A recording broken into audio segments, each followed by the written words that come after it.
രാജ്ഭവനിൽ ഇങ്ങനെ ഒരു വാർത്ത പ്രതീക്ഷിച്ചതാണോ? സാധാരണ നിലയിൽ ഗവർണറുടെ കാലാവധി 5 വർഷമാണ്. ഇപ്പോൾ ആരിഫ് മുഹമ്മദ് ഖാൻ 5 വർഷം പൂർത്തീകരിച്ചു.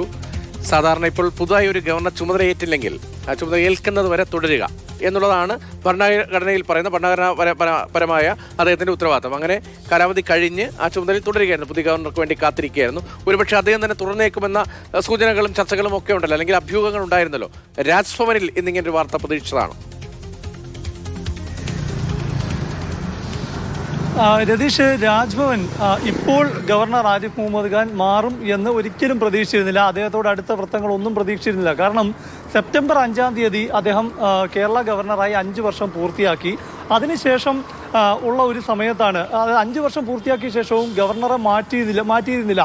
കേന്ദ്രത്തിൻ്റെ ഭാഗത്ത് അത്തരം നീക്കങ്ങളൊന്നും ഉണ്ടായിരുന്നില്ല. പക്ഷേ ഏതാനും ദിവസങ്ങൾ കഴിഞ്ഞപ്പോൾ മുൻ നാവികസേനാ മേധാവിയെ ഇവിടെ ഗവർണറായി പരിഗണിക്കുന്നു എന്ന ഒരു വാർത്ത ദേശീയ മാധ്യമത്തിൽ വന്നു. ഈ അവസരത്തിൽ പോലും രാജ്ഭവനിലെ അദ്ദേഹത്തോട് അടുത്ത വൃത്തങ്ങൾ പങ്കുവച്ചത് അങ്ങനെ ഒരു നീക്കമുണ്ടെങ്കിൽ അദ്ദേഹം ഇവിടെ മികച്ച രീതിയിൽ കഴിഞ്ഞ 4 വർഷവും പ്രവർത്തിച്ചിട്ടുണ്ട്. 5 വർഷവുമാണ്. പക്ഷേ 2ാമത്തെ വർഷം മുതലാണ് അദ്ദേഹം സംസ്ഥാന സർക്കാരിനും ഭരിക്കുന്ന പാർട്ടി CPM-നും ഒക്കെ തലവേദനയാകുന്ന രീതിയിലുള്ള അദ്ദേഹത്തിൻ്റെ ഇടപെടലുകൾ ഉണ്ടാകുന്നത്. അപ്പോൾ അങ്ങനൊരു പൊളിറ്റിക്കൽ കേന്ദ്രത്തിൻ്റെ മനസ്സറിഞ്ഞ് പ്രവർത്തിക്കുന്ന ഒരു ഗവർണറെ ഇപ്പോൾ മാറ്റുന്നെങ്കിൽ എന്തുകൊണ്ട്, അതായത് ഒരു സംസ്ഥാന സർക്കാരിനെ വേദനിപ്പിക്കാൻ കേന്ദ്ര സർക്കാരിന് ഇഷ്ടമില്ല എന്ന പ്രതിപക്ഷത്തിന്റെ ആരോപണത്തിന് ശരിവെക്കുന്ന തരത്തിലാണോ എന്ന സംശയം പോലും ചില ഘട്ടത്തിൽ അദ്ദേഹത്തോട് അടുത്ത കേന്ദ്രങ്ങളെല്ലാം പങ്കുവയ്ക്കുന്നുണ്ടായിരുന്നു. മറ്റൊരു ആംഗിളാണ് പ്രശാന്ത് വയ്ക്കുന്നത്. ഇപ്പോൾ പ്രതിപക്ഷം ഉന്നയിക്കുന്ന ആരോപണം കേന്ദ്രത്തിൽ ഭരിക്കുന്ന ബി.ജെ.പി. സർക്കാർ കേരളത്തിലെ സർക്കാരുമായി CPM-മായി ഒത്തുകളിക്കുന്നു എന്ന കേരളത്തിലെ പ്രതിപക്ഷത്തിന്റെ ആരോപണം. അതിനനുസരിച്ചാണോ ഗവർണറെ ഇങ്ങനെ ഇവിടെ തന്നെ നിലനിർത്തുന്നത് എന്ന ആ ഒരു ആംഗിളാണ്. എന്നാൽ നേരത്തെ ബസന്ത് ഡൽഹിയിൽ നിന്ന് റിപ്പോർട്ട് ചെയ്തത് ഇപ്പോൾ ബീഹാറിൽ വളരെ പ്രധാനപ്പെട്ട നിയമസഭാ തെരഞ്ഞെടുപ്പ് നടക്കാൻ പോവുകയാണ്. ബീഹാർ നിയമസഭാ തെരഞ്ഞെടുപ്പ് നടക്കുമ്പോൾ ഈ അവിടുത്തെ പൊളിറ്റിക്സ് നന്നായി അറിയുന്ന ന്യൂനപക്ഷത്തിൽ നിന്നുള്ള ആരിഫ് മുഹമ്മദ് ഖാനെ അവിടെ ഗവർണറായി അപ്പോയിന്റ് ചെയ്യുമ്പോൾ അതിന്റെ രാഷ്ട്രീയമായ നേട്ടം ഒരുപക്ഷെ BJP പ്രതീക്ഷിക്കുന്നുമുണ്ട്. ഏതായാലും ഇങ്ങനെ ഒരു രാഷ്ട്രീയമായ ചർച്ചകൾ ചൂടുപിടിക്കും അല്ലേ? സ്വാഭാവികമായും ഇദ്ദേഹം ഇവിടുന്ന് മാറുമ്പോഴും പുതിയ ഗവർണർ വരുമ്പോഴും ബീഹാറിലേക്ക് പോകുമ്പോഴും എല്ലാം. തീർച്ചയായും. കാരണം പ്രതിപക്ഷം ഉയർത്തുന്ന ആരോപണം എന്താണ്? ഇവിടെ കേന്ദ്ര സംസ്ഥാന സർക്കാരുകൾ തമ്മിലൊരു അന്തർധാരയുണ്ട്, BJP CPM അന്തർധാരയുണ്ട്. അപ്പോൾ ഗവർണർ പല രീതിയിലും സംസ്ഥാന സർക്കാരിനെ ബുദ്ധിമുട്ടിച്ചുകൊണ്ടിരിക്കുന്നു.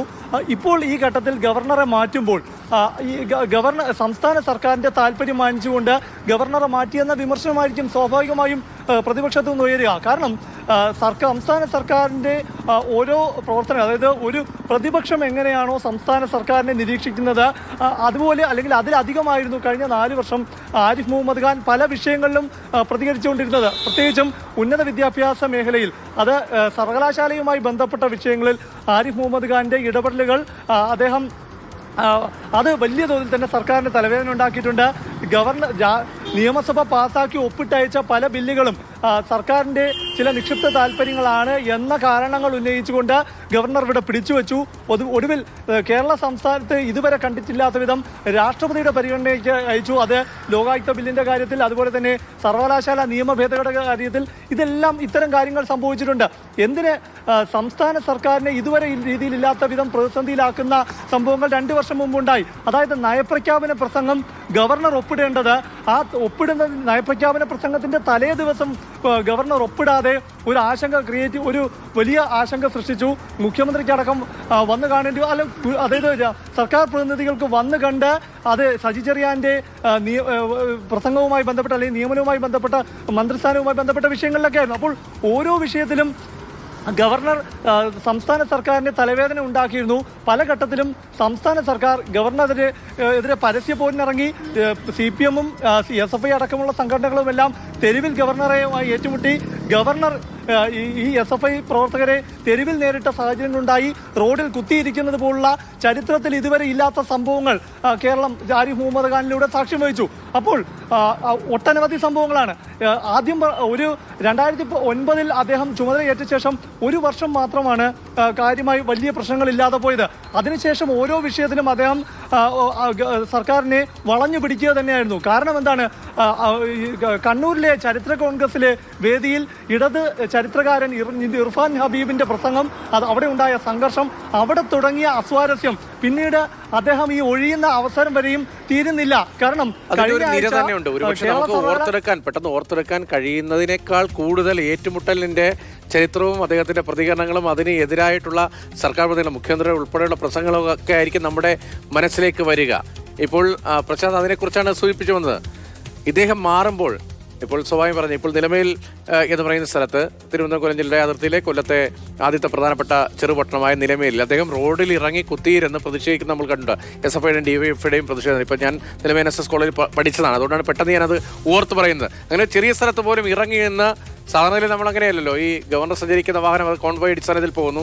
അദ്ദേഹം ഒരു പരിപാടിയിലേക്ക് വന്നു കഴിഞ്ഞാൽ കൃത്യമായ ടൈമിംഗ് ഉണ്ട്. ഇത്ര മിനിറ്റ് അധ്യക്ഷന്റെ പ്രസംഗം, സ്വാഗത പ്രസംഗം ഇത്ര മിനിറ്റ്, ഗവർണർ ഇത്ര മിനിറ്റ് സംസാരിക്കുക. പരിപാടിക്ക് ഒരു കൃത്യമായ ചട്ടക്കളുണ്ട്. ഈ പ്രോട്ടോക്കോളിനപ്പുറത്തേക്ക് ഉള്ളൊരു പ്രവർത്തനം അദ്ദേഹത്തിന്റെ ഭാഗത്ത് ഉണ്ടായതുകൊണ്ടാണ് രാഷ്ട്രീയമായ ചർച്ചയും വലിയ ചർച്ചയും വിമർശനവും ഒക്കെ ഉണ്ടായത്. ഇപ്പോൾ രാജേന്ദ്ര വിശ്വനാഥ് ആർലേക്കർ എന്ന രാജേന്ദ്ര ആർലേക്കർ കേരളത്തിന്റെ ഗവർണറായി വരുമ്പോൾ ഇതിന്റെ ഒരു തുടർച്ച ഒരുപക്ഷെ ഉണ്ടാവില്ലേ?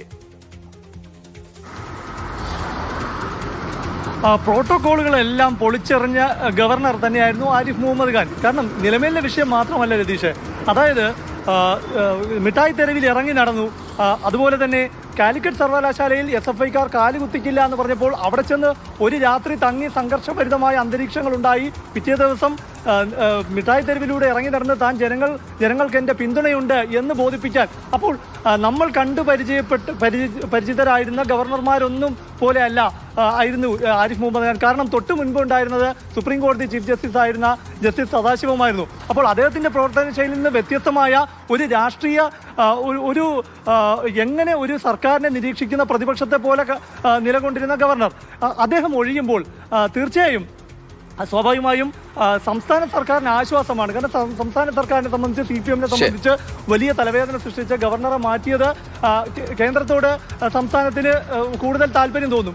പക്ഷേ ഈ പുതുതായി വരുന്ന ഗവർണർ അതാണ് പുതുതായി വരുന്ന രാജേന്ദ്ര വിശ്വനാഥ് ആർലേക്കർ എങ്ങനെയായിരിക്കും ഇനി മുന്നോട്ട് കൊണ്ടുപോവുക, ഈ സംവിധാനങ്ങളെ, ഗവർണർ എന്ന പദവിയെ, ഭരണഘടനാ സ്ഥാപനത്തെ എന്നതൊക്കെ വളരെ പ്രധാനമാണ്.